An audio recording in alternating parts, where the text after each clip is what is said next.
અમેરિકાની સિટીઝનશીપ હોય તેવા ગુજરાતીઓ અત્યાર સુધી કોલર ઊંચા રાખીને ફરતા હતા, પણ હવે એવી સ્થિતિ છે કે વર્ષોથી યુએસમાં સેટલ થયેલા લોકો માટે પણ ઘર ચલાવવું મુશ્કેલ થઈ રહ્યું છે. અમેરિકામાં હાલ જે ભયાનક જોબ ક્રાઇસિસ ચાલી રહી છે તેમાં પોતાની નોકરીઓ ગુમાવનારા અને યુએસ સિટીઝન હોય તેવા લોકોની શું હાલત થઈ રહી છે તેનો જાત અનુભવ હાલ જોર્જિયામાં રહેતા એક ગુજરાતીએ આઈ એમ ગુજરાત સાથે શેર કર્યો છે. 48 વર્ષના આ શખ્સનું નામ ધવલ છે, જે ફેમિલી સ્પોન્સરશિપ પર 22 વર્ષ પહેલાં અમેરિકા ગયા હતા. અમેરિકામાં હાયર એજ્યુકેશન લેનારા ધવલભાઈ 2019થી ફેડરલ ગવર્મેન્ટમાં જોબ કરતા હતા. જોકે સપ્ટેમ્બર 2025માં એક દિવસ અચાનક જ તેમને ફોન કરીને જાણ કરવામાં આવી હતી કે તમારી પોઝિશન ટર્મિનેટ કરવામાં આવે છે.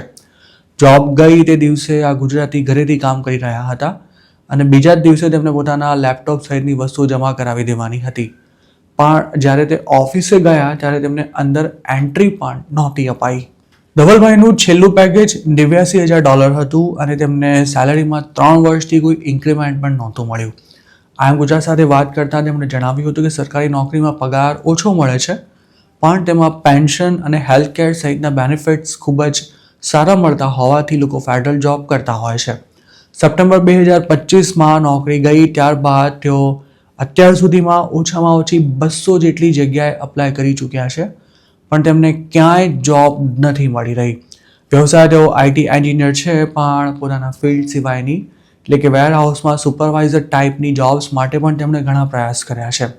ધવલભાઈનું કહેવું છે કે વેરહાઉસમાંથી પણ મોટા પાયે છટણીઓ ચાલી રહી છે અને અમુક જગ્યાએ મોટા સ્ટોર્સ પણ બંધ થઈ ગયા છે, જેથી 48 વર્ષની ઉંમરે નોકરી શોધવું વધારે ને વધારે ચેલેન્જિંગ બની રહ્યું છે.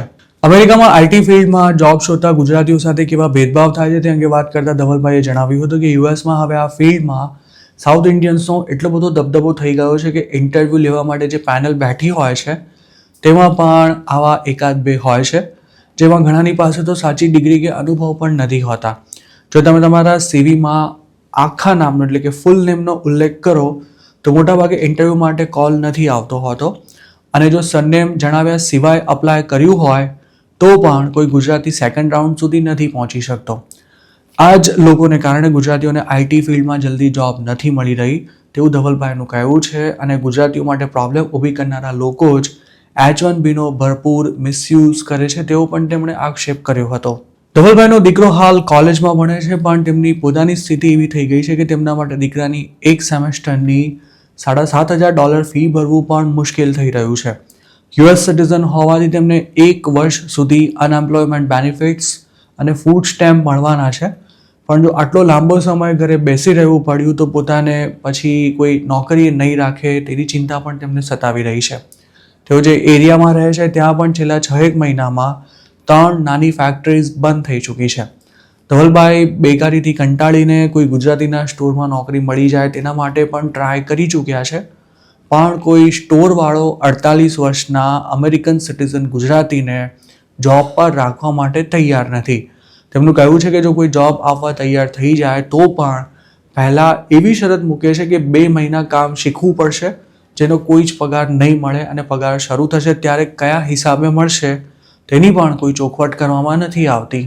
ફેડરલ જોબ ગુમાવ્યા બાદ ધવલભાઈ એક ગુજરાતીના સ્ટોર પર કામ કરવા માટે પણ ગયા હતા, પરંતુ સાંજ પડતા જ તેમને કહી દેવાયું હતું કે તમારું કામકાજ સાવ ધીમું છે એટલે તમને જોબ પર નહીં રાખી શકાય.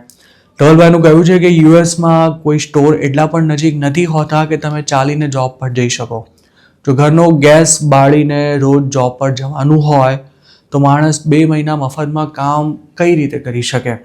અમેરિકામાં સ્ટોર્સ ચલાવતા અમુક ગુજરાતીઓ પ્રત્યે આકરા વેણ ઉચ્ચારતા ધવલભાઈએ જણાવ્યું હતું કે આવા લોકો એમ્પ્લોય 1 મિનિટ પણ નવરો ન બેસી રહે તેનું ખાસ ધ્યાન રાખતા હોય છે, અને જો કોઈ એમ્પ્લોય કશું ખાઈ લે કે પછી કસ્ટમરે ફેંકી દીધેલી પેની ઉઠાવી લે તો પણ તેના પગારમાંથી પૈસા કાપી લેવામાં આવે છે.